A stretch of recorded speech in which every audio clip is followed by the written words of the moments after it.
அமெரிக்க அதிபர் Donald Trump Iran மீதான புதிய தடைகளை விதிக்கப் போகிறேன் என்கிற அச்சுறுத்தலை விடுத்திருக்கிறார். வேறு வழி அவருக்கு கிடையாது.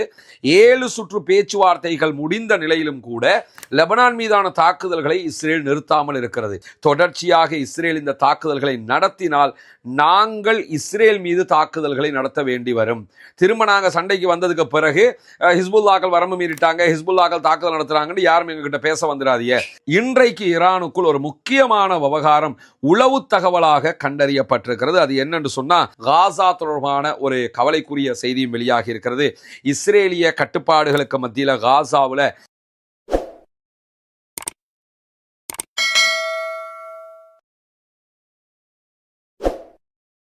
அன்பிற்கினிய சகோதர சகோதரிகளே, அனைவர் மீதும் ஏக இறைவனுடைய அமைதியும் கருணையும் உண்டாகட்டுமாக என்கிற உயரிய பிரார்த்தனைகளோடு மத்திய கிழக்கில் கடந்த 2 ஆண்டுகளுக்கு முன்பதாக காசா மீதான இஸ்ரேலிய தாக்குதல்கள் ஆரம்பிக்கப்பட்டதில் இருந்து இந்த நிமிடம் வரைக்கும் மத்திய கிழக்கு ஒரு அமைதி நிலையை எட்ட முடியாத, எப்பொழுதுமே பரபரப்பாக இருக்கக்கூடிய ஒரு நிலையை நம்ம பார்க்க முடியும். காசா மீதான தாக்குதல், அதற்கு பிறகு லெபனானுடனான சண்டை, ஹிஸ்புல்லாக்கள் சண்டைக்கு வந்தது, அதற்கு பிறகு ஈரானுடனான ஒரு பாரிய யுத்தம், அதையொட்டி ஈரான் அரபு நாடுகள் இருக்கக்கூடிய அமெரிக்க தளங்கள் மீதான தாக்குதல்களை நடத்தியது. இந்த தாக்குதல்கள் தற்போது அடுத்த கட்டத்திற்கு நகர்ந்திருக்கிறது. ஈரானுக்கும் அமெரிக்காவுக்கும் இடையில ஒரு ஒப்பந்தத்தை எட்ட முடியாத சூழல் உருவாகி இருக்கிறது. சேம் டைம்ல அமெரிக்காவிலையும் தேர்தல், அதே போன்று இஸ்ரேலையும் தேர்தல் அறிவிக்கப்பட்டிருக்கிறது. இது 2 நாடுகளுக்கும் மிகப்பெரிய தலையீடியாக மாறிக்கொண்டிருக்கக்கூடிய சூழல்ல ஹொர்முஸ் ஜலசந்தியை மூடி வைத்திருக்கிறது ஈரான். ஹொர்முஸை திறக்கவே விடமாட்டோம் என்பதில் விடாப்பிடியாக இருக்கிற அதே நேரத்தில் மறுபுறமாக ரெட் சீல செங்கடல் பகுதிகளில் இருக்கக்கூடிய ஹூத்திஸ் படைப்பிரிவுகள் செங்கடல்ல சவுதி அரேபியாவுடைய எந்த கப்பல்களையும் பயணிக்க விடமாட்டோம் என்று சவுதிக்கு மிக பெரும் அச்சுறுத்தல்களை கொடுத்து கொண்டிருக்கிறார்கள். இப்படி மத்திய கிழக்கு முழுவதுமே ஒரு பரந்துபட்ட பரபரப்பான பயங்கரமான சூழல் எப்பொழுதுமே இருந்து வரக்கூடிய இந்த நிலையில தான் அமெரிக்க அதிபர் டொனால்ட் ட்ரம்ப் ஈரான் மீதான புதிய தடைகளை விதிக்கப் போகிறேன் என்கிற அச்சுறுத்தலை விடுத்திருக்கிறார். வேறு வழி அவருக்கு கிடையாது. ஈரான் மீது ஆல்ரெடி பல பொருளாதார தடைகளை அமெரிக்கா விதித்திருக்கக்கூடிய சூழல்ல இன்னும் சில தடைகளை அவர்கள் விதிப்பதற்கு முற்படுகிறார்கள். அப்படி தடைகளை தொடர்ந்து விதிப்பதினூடாக ஈரான் ஒரு வழிக்கு கொண்டு வந்துடலாம் என்று நினைக்கிறாங்க. இந்த தடைகள் எல்லாம் நேரடியாக ஈரான் மீது விதிக்கப்படக்கூடிய தடைகள். ஆனால் ஈரானுக்கும் பாகிஸ்தானுக்கும் இருக்கக்கூடிய தொடர்பு, ஈரானுக்கும் சிரியா எல்லை, அதே போன்று ஈரானுக்கும் லெபனானுக்கும் இடையிலான தொடர்புகள், அதை தாண்டி ஈரானுக்கும் ஈராக்குக்கும் இடையிலான தொடர்புகள், ஈரானுக்கும் துருக்கிக்கும் இடையிலான தொடர்புகள் எல்லாம் நேரடியாக தரை வழியாக இருக்கக்கூடிய தொடர்புகளாக இருக்கிறது. எனவே துருக்கியில இருந்து தொடர் இறக்குமதிகளை ஈரான் செய்து கொண்டே இருக்கிறது, ஏற்றுமதிகளையும் செய்து கொண்டிருக்கிறது. அதை தாண்டி ஈராக்குடனான இறக்குமதிகள், அசர்பைஜான் வழியாக இறக்குமதிகள் என்று அவர்கள் ஓரளவுக்கு தங்கள் நாட்டுக்கு தேவையான பொருட்களை இறக்குமதியும் செய்து இங்கிருந்து ஏற்றுமதிகளையும் செய்து கொண்டிருக்கிறார்கள். ஆனாலும் ஈரானுக்கு மிகப்பெரியதொரு அழுத்தமாக அமெரிக்காவினுடைய புதிய தடைகள் மாறும் என்பதிலே எந்த விதமான மாற்று கருத்தும் கிடையாது. இந்த தடைகள் ஈரானுக்குள் ஒரு மக்கள் எழுச்சியை மீண்டும் உண்டாக்கி விடலாம் என்கிற அச்சமும் இருக்கிறது. ஆனா ஈரான்ல இருக்கக்கூடிய ஆட்சியாளர்களை பொறுத்தவரை அவர்களுடைய நம்பிக்கை என்னன்னு கேட்டா, ஐஆர்ஜிசியோடு இணைந்து செயல்படக்கூடிய ஃபசீஜ் படைப்பிரிவு இருக்கிறாங்க. இவங்க தான் இந்த ஆர்ப்பாட்டங்கள், போராட்டங்கள், மக்களுடைய நிலைமைகள் இதையெல்லாம் கண்காணிக்கக்கூடிய தனியான படைப்பிரிவு. நமக்கு தெரிஞ்சு ஒரு சில நாடுகளில் உலகத்தில் இப்படி ஒரு படைப்பிரிவு இருக்கே தவிர ஈரான்ல தான் பிரபலமாக இந்த படைப்பிரிவு இருக்கிறது. எனவே ஃபசீஜ் படைப்பிரிவு இருக்கிற அந்த காரணத்தினால ஈரான் தன்னுடைய நாட்டுக்குள் நடக்கிற ஆர்ப்பாட்டங்கள், போராட்டங்கள், அந்த மாதிரி விவகாரங்களை கட்டுப்படுத்தக்கூடிய லெவல்ல வச்சிருக்கிறாங்க. இருந்தாலும் எல்லை மீறிவிட்டால் என்ன நடக்கும் என்கிற கேள்விகளுக்கு மத்தியில தான் தற்போது ஈரான் மீதான புதிய தடைகளை நாங்கள் விதிக்கப் போகிறோம் என்கிற அறிவித்தல்களை அமெரிக்கா விடுத்திருக்கிறது. ஆல்ரெடி ஈரானுடைய நாணய வீழ்ச்சி, ஈரானுடைய ரியாலுங்கிறது ரொம்ப லோவுக்கு இறங்கி இருக்கக்கூடியதை நம்ம பார்க்க முடியும். கிட்டத்தட்ட அமெரிக்காவினுடைய $1 ஈரான்ல 14 லட்சங்களை தாண்டுகிற அளவுக்கு உச்சம் தொட்டிருக்கிறது பணவீக்கம், அதே போன்று பொருளாதார நெருக்கடி. இதுவெல்லாமே எல்லாமே ஈரானுக்கு மிகப்பெரிய ஒரு தர்ம சங்கடத்தை உண்டாக்கும். அதை உண்டாக்குறதுக்கு தான் அமெரிக்கா மீண்டும் மீண்டும் தடைகளை கொண்டு வருகிறது. இதை எப்படி ஈரான் சமாளிக்க போகிறது என்கிற கேள்விகள் இன்றைக்கு எழுந்திருக்கக்கூடிய இந்த சூழல்ல தொடர்ந்து லெபனானுடைய பகுதிகள் மேல இஸ்ரேலிய ஆக்கிரமிப்பு படைகள் தாக்குதல்களை நடத்தி வருகிறது. லெபனானுடைய அரசுக்கும் இஸ்ரேலிய கவர்மெண்ட்டுக்கும் இடையில ஒரு பேச்சுவார்த்தை ஆல்ரெடி இத்தாலியினுடைய தலைநகர் ரோம்ல நடைபெற்று வந்தது. 7 சுற்று பேச்சுவார்த்தைகள் முடிந்த நிலையிலும் கூட லெபனான் மீதான தாக்குதல்களை இஸ்ரேல் நிறுத்தாமல் இருக்கிறது. அதற்கு மெயின் காரணமே என்னன்னு கேட்டா, எதிர்வரக்கூடிய அக்டோபர் கடைசியில நடைபெற இருக்கக்கூடிய தேர்தல் தான். அந்த தேர்தலையொட்டி எப்படியாவது தேர்தலை ஜெயிக்கிறதுக்காக நாங்கள் லெபனான் அட்டாக் பண்றோம், நாங்கள் காசாவில் அட்டாக் பண்ணுகிறோம் என்பதை அவர்கள் தொடர்ந்து காட்டி வருகிறார்கள். இருந்தாலும் இன்றைக்கு கிட்டத்தட்ட ஒரு 1.5 மாதங்களுக்கு பிறகு மீண்டும் ஒரு கடுமையான எச்சரிக்கையை விடுத்திருக்கிறது ஹெஸ்புல்லாக்களுடைய படைப்பிரிவு. தொடர்ச்சியாக இஸ்ரேல் இந்த தாக்குதல்களை நடத்தினால் நாங்கள் இஸ்ரேல் மீது தாக்குதல்களை நடத்த வேண்டி வரும். திரும்ப நாங்கள் சண்டைக்கு வந்ததுக்கு பிறகு ஹிஸ்புல்லாக்கள் வரம்பு மீறிட்டாங்க, ஹிஸ்புல்லாக்கள் தாக்குதல் நடத்துறாங்கன்னு யாரும் எங்ககிட்ட பேச வந்துடாதீங்க. சமாதானம்னா சமாதானமா இருக்க சொல்லுங்க, அது என்ன திரும்ப திரும்ப வந்து தாக்குதல் நடத்துறது என்கிற பாணியில இன்றைக்கு ஹிஸ்புல்லாக்களுடைய பொதுச் செயலாளர் ஷேக் நாயிம் காசிம் விடுத்திருக்கக்கூடிய அறிவிப்பில் நம்ம பார்க்க முடியும். எனவே ஹிஸ்புல்லாக்கள் அடுத்தது என்ன என்கிற இடத்திற்கு வந்திருக்கிறார்கள் என்கிற செய்திகள் வெளியாகி இருக்கிற அதே நேரம் இன்றைக்கு ஈரானுக்குள் ஒரு முக்கியமான விவகாரம் உளவு தகவலாக கண்டறியப்பட்டிருக்கிறது. அது என்னன்னு சொன்னா, ஈரானுடைய உளவுத்துறை அமைச்சகம் விடுத்திருக்கக்கூடிய செய்திகள்ல பிரான்சினுடைய தூதர்கள் மீது ஊடுருவல் மற்றும் தலையீடு குற்றச்சாட்டு சுமத்தப்பட்டிருக்கிறது. நாட்டுக்குள்ள குழப்பத்தை உண்டாக்குறது, நாட்டுக்குள்ள ஆட்சி கவிழ்ப்புக்கு திட்டமிடுறது, இந்த மாதிரி யாரெல்லாம் பண்றாங்கன்னு ஒவ்வொரு ஏரியாவா ஈரான் தட்டி தூக்கிக்கிட்டு இருக்கிறாங்க. பல பேரை அரெஸ்ட் பண்ணிக்கிட்டு இருக்கிறாங்க. மொசாதோட தொடர்புல இருக்கிறவங்க, சிஐயோட தொடர்புல இருக்கிறவங்க, இந்த மாதிரி நாட்டுக்குள்ள குழப்பத்தை உண்டாக்குறதுக்கு இருக்கிற வெளிநாட்டு சக்திகளை தொடர்ந்து அவங்க அரெஸ்ட் பண்ணி கொண்டு வரக்கூடிய சூழல்ல இன்றைக்கு 2 பேரை ஈரான் கைது பண்ணி இருந்தாங்க. அந்த 2 பேரிடத்துல விசாரணை நடத்திய நேரத்தில் பிரான்சினுடைய தூதுவர் ஆலயத்தை சேர்ந்த 2 தூதர்கள் இதிலே தொடர்பு பட்டிருக்கிறார்கள் என்கிற செய்திகள் வெளியாகி இருக்கிறது.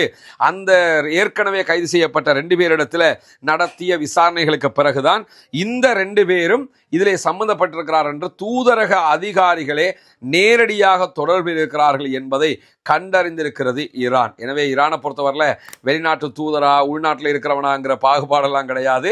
நாட்டுக்கு துரோகம் இழைக்கிற விதமாக மொசாதோடு அல்லது வேறொரு உளவு அமைப்போடு அவங்க தொடர்பு வச்சிருந்தாங்கன்னா அவங்கள தட்டி தூக்குவாங்கிறது தெரியும். இன்றைக்கு இந்த 2 பேர் மீது அடுத்ததாக என்ன நடவடிக்கைகளை எடுக்கப் போகிறார்கள் என்கிற செய்திகளை ஈரான் இதுவரை வெளியிடவில்லை. ஆனால் விரைவில் இது தொடர்பான செய்திகளை நாங்கள் வெளியிடுவோம் என்று சொல்லி சபா நியூஸ் ஏஜென்சி வெளியிட்டிருக்கக்கூடிய செய்திகளை நம்ம பார்க்க முடிகிற அதே நேரம் தொடர்ச்சியாக அமெரிக்காவினுடைய பேச்சை கேட்டுக்கொண்டு UAE தன்னுடைய கப்பல்களை ஹொர்முஸ் நீர்ப்பரப்பில் அனுப்புகிறாங்க. நாங்கள் பிஸ்னஸ் பண்ணத்தான் செய்வோம், நாங்கள் அனுப்பத்தான் செய்வோம்னு சொல்லி அனுப்புகிறாங்க. ஆனால் அவங்க எந்த ரூட்டில் அனுப்புகிறாங்கன்னா வளமையான வடக்கு ரூட்டில் அனுப்பலை. வடக்கு ரூடுங்கிறது ஈரானுடைய நேரடி கண்காணிப்பில் இருக்கக்கூடியது. அவங்க தெற்கு பகுதியாக அனுப்புகிறாங்க. தெற்கு பகுதி என்பது ஓமானுடைய பார்டராக இருக்கிறது. ஆனால் ஈரான் திரும்ப திரும்ப சொல்றது என்னன்னா, நீங்க போனா நாங்க சொன்னா தான் நீங்க போகணும், நாங்க சொல்ற ரூட்ல தான் போகணும், நீங்க நினைக்கிற ரூட்ல போகக்கூடாது அப்படின்னு சொல்லிக்கிட்டு இருக்கிறாங்க. அந்த அடிப்படையில் தான் UAE-னுடைய அரச எண்ணெய் கூட்டு தாபனத்தினுடைய ஒரு மிகப்பெரிய டேங்கர் கப்பல் மீண்டும் ஓமான் வழியாக பயணித்த நேரத்தில் அதன் மீது ஈரானுடைய IRGC கடற்படை பிரிவு தாக்குதல்களை நடத்தி இருக்கிறது. இதற்கு இன்றைக்கு பல நாடுகளும் கண்டனங்களை வெளியிட்டிருக்கிற அதே நேரம் இன்றைக்கு UAE-யும் மிக கடுமையான கண்டனங்களை வெளியிட்டிருக்கிறார்கள். ஆனால் ஈரான் திரும்ப திரும்ப ஒரு விவகாரத்தை என்ன சொல்லுதுன்னு கேட்டா, எங்க கிட்ட கேட்காம போகக்கூடாது, நாங்க போக வேணாம்ட்டோம், உங்களை யார் போக சொன்னா, நீங்க அதை மீறி போறதுனால தான் உங்க மேல நாங்க அட்டாக் பண்றோம். ஒரு பேச்சுவார்த்தை நடந்துகிட்டு இருக்குது, அமெரிக்காக்காரன் என்ன பண்ண போறாங்கிறத நாங்க பார்த்துக்கிட்டு இருக்கிறோம். இடையில நீ அமெரிக்காக்காரன் சொன்னா போயிருவியா, நாங்கள சொல்லணும் போறதுக்கு, அதனால எங்க பேச்சை கேட்காம நீங்க போனதுனால தான் அட்டாக் பண்றோம்னு மீண்டும் மீண்டும் ஈரான் அதுல ரொம்ப தெளிவாக இருக்கக்கூடிய செய்திகளை நம்ம பார்க்க முடிகிற அதே நேரத்தில் ஈரானுடைய தளபதி IRGC-னுடைய தளபதி இன்றைக்கு வெளியிட்டிருக்கக்கூடிய செய்திகள், அவர் ஒரு கடிதம் ஒன்று எழுதியிருக்கிறார் படைகளுக்கு. அதில் அவர் என்ன சொல்றாருன்னு கேட்டா, ஏற்கனவே நடந்த எல்லா யுத்தங்களிலும் அமெரிக்காவினுடைய படைகளை முட்டுக்காலில் நிற்க வைத்திருக்கிறோம் அப்படின்னு இருக்கிறார், முழந்தாளிட வைத்திருக்கிறோம் என்று சொல்லியிருக்கிறாரு. அதற்கு அவர் சொல்லக்கூடிய மிக முக்கியமான காரணங்கள் ஒன்று என்றால், உலகத்திலேயே அதிக ஆயுதங்களை கொண்ட, அதிக பலம் வாய்ந்த, மிக சக்தி வாய்ந்த ஆயுதங்களையும் கப்பல்களையும் கொண்டிருக்கக்கூடிய ஒரு இராணுவத்தை நம்ம தற்போது முட்டுக்காலில் வச்சிருக்கிறோம். எனவே நம்முடைய இராணுவத்தின் பலத்தை தற்போது அமெரிக்காவும் அதனுடைய நேச நாடுகளும் அறிந்து கொண்டிருக்கிறார்கள். மீண்டும் ஒரு முறை ஈரான் மீது தாக்குதல் நடத்த வந்தாலும் இதே போன்ற எதிர் விளைவுகளை அமெரிக்காவும் அதனுடைய நேச நாடுகளும் சந்திப்பார்கள். எனவே அவங்க தான் முடிவெடுக்கணும், சண்டை பிடிக்கணுமா அமைதியா போகணுமாங்கிறத என்கிற விதமாக அவர்களுடைய அறிவிப்பு இன்றைக்கு விடுக்கப்பட்டிருக்கிற அதே நேரம், இன்றைக்கு வெளியாகி இருக்கக்கூடிய கடல்சார் கண்காணிப்பு சேவையினான டேங்கர் டிராக்கர்ஸினுடைய ஒரு செய்தி இருக்கிறது. டேங்கர் டிராக்கர்ஸ் வெளியிட்டிருக்கக்கூடிய செய்தியில் என்ன சொல்றாங்கன்னு கேட்டா, ஈரான் கிட்டத்தட்ட 1.5 மாதங்களுக்கு பிறகு தன்னுடைய கார்க் ஐலாண்டில் ஒரு மிகப்பெரிய டேங்கர் கப்பல்ல கச்சா எண்ணெய்களை ஏற்றிக்கொண்டிருக்கிறது.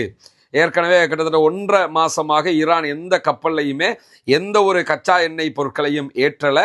ஏன்னா அமெரிக்கா பிளாக் பண்ணி வச்சிருக்கிறதுனால, விற்க முடியாத ஒரு சூழல் இருக்கிறதுனால அவங்க அதை எதையுமே பண்ணலை.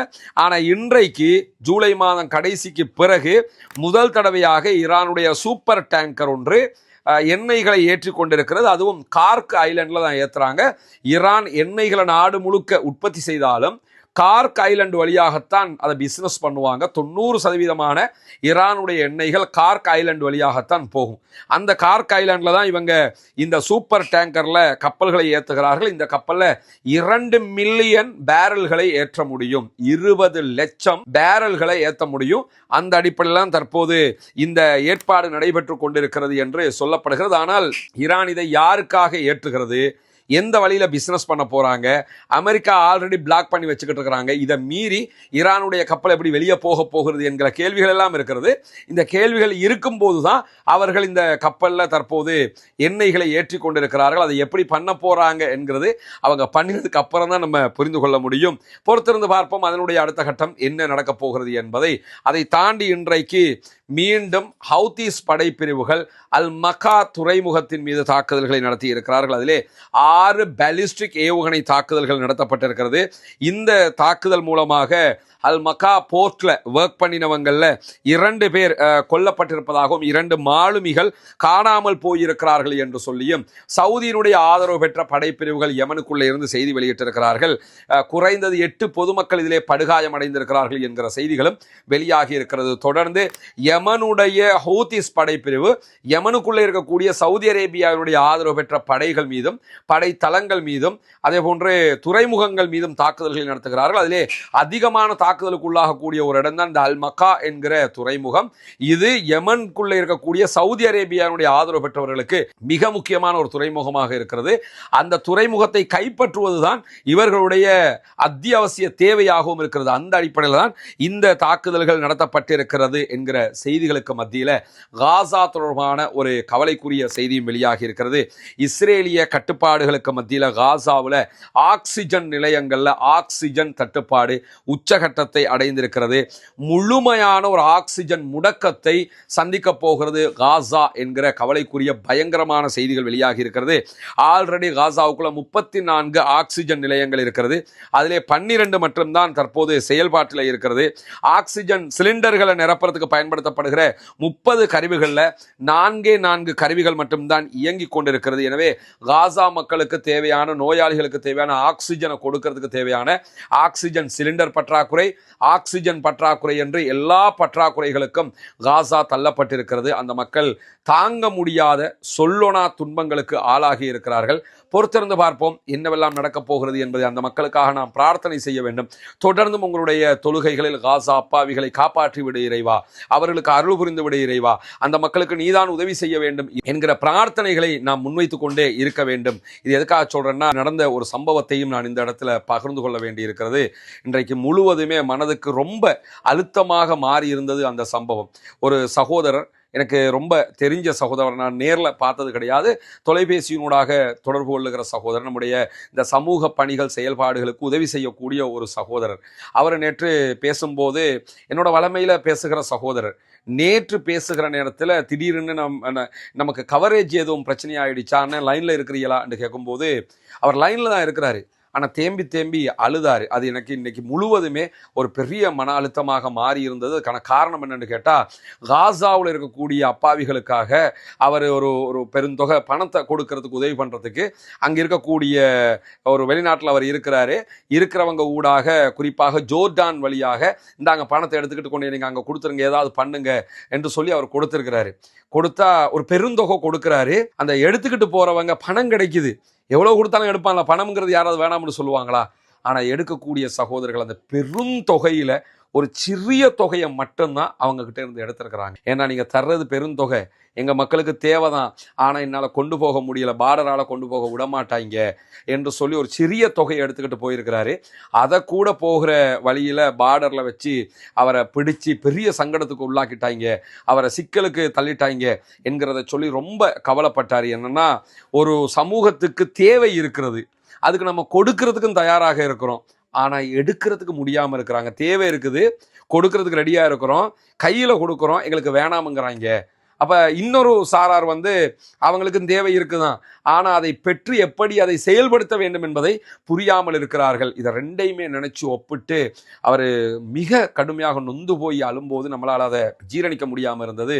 அதில் 2 காரணம். ஒன்று, காசா மக்களுடைய தற்போதைய சூழல். இரண்டாவது, நம்ம மக்கள் அந்த மக்களுக்காக எவ்வளவு தூரம் இறங்கி நிற்கிறாங்க, கவலைப்படுறாங்க, உருகுறாங்க, அந்த மக்களுக்காக பிரார்த்தனை பண்ணுறோம். இதெல்லாம் நினைக்கும் போது நம்மளால் முடிஞ்சது இதை மட்டும் தான் பண்ண முடியும். நமக்கு அல்லாஹு தாலா அந்த ஈமானிய தன்மைகளை தந்திருப்பதே மிகப்பெரிய அருளாக இருக்கிறது. அல்லாஹு தாலா அந்த சகோதரருக்கு அருள் புரிய வேண்டும், நிறையவே அருள் வளங்களையும் கொடுக்க வேண்டும். இப்படியான ஒரு செய்தியை கேட்கும்போது நம்மளால் அதை தாங்கிக் கொள்ள முடியாமல் போனதுன்னா, காசாவினுடைய நிலை அப்படி இருக்கிறது. அவங்களுக்கு தேவை இருக்குது, கொடுக்கறதுக்கு நாம் தயாராக இருந்தாலும் நேரடியாக இப்படி கொடுக்க முடியல, உள்ள கொண்டு போக முடியல, காசை கையில் கொடுத்தா வேணாம் வச்சுக்கிறங்கன்னு சொல்லிட்டு போற அளவுக்கு நிலைமை இருக்குது.